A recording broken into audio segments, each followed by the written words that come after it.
Article 7. Le président de la République est élu à la majorité absolue des suffrages exprimés. Si celle-ci n'est pas obtenue au premier tour de scrutin, il est procédé, le 14e jour suivant, à un second tour.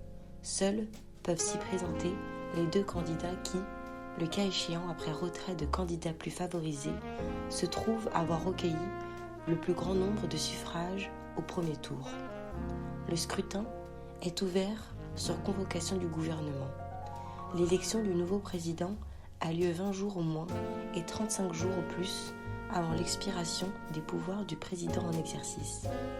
En cas de vacance de la présidence de la République, pour quelque cause que ce soit, ou d'empêchement constaté par le Conseil constitutionnel saisi par le gouvernement et statuant à la majorité absolue de ses membres, les fonctions du président de la République, à l'exception de celles prévues aux articles 11 et 12 ci-dessous, sont provisoirement exercées par le président du Sénat et, si celui-ci est à son tour empêché d'exercer ses fonctions, par le gouvernement.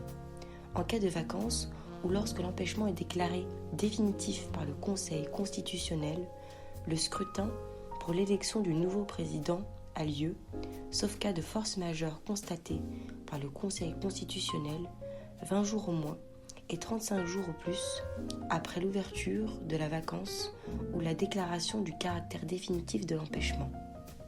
Si, dans les 7 jours précédant la date limite du dépôt des présentations de candidature, une des personnes ayant moins de 30 jours avant cette date annoncé publiquement sa décision d'être candidate décède ou se trouve empêchée, le Conseil constitutionnel peut décider de reporter l'élection.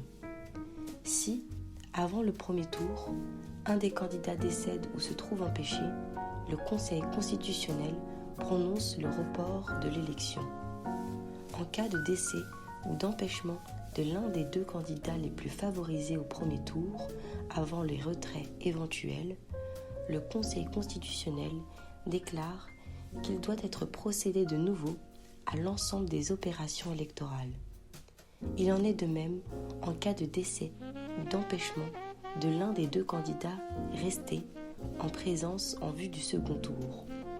Dans tous les cas, le Conseil constitutionnel est saisi dans les conditions fixées au deuxième alinéa de l'article 61 ci-dessous ou dans celles déterminées pour la présentation d'un candidat par la loi organique prévue à l'article 6 ci-dessus. Le Conseil constitutionnel peut proroger les délais prévus au 3e et 5e alinéa sans que le scrutin puisse avoir lieu plus de 35 jours après la date de la décision du Conseil constitutionnel.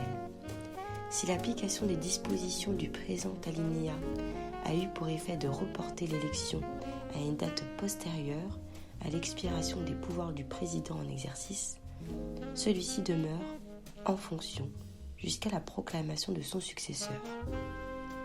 Il ne peut être fait application ni des articles 49 et 50, ni de l'article 89 de la Constitution durant la vacance de la présidence de la République ou durant la période qui s'écoule entre la déclaration du caractère définitif de l'empêchement du président de la République et l'élection de son successeur.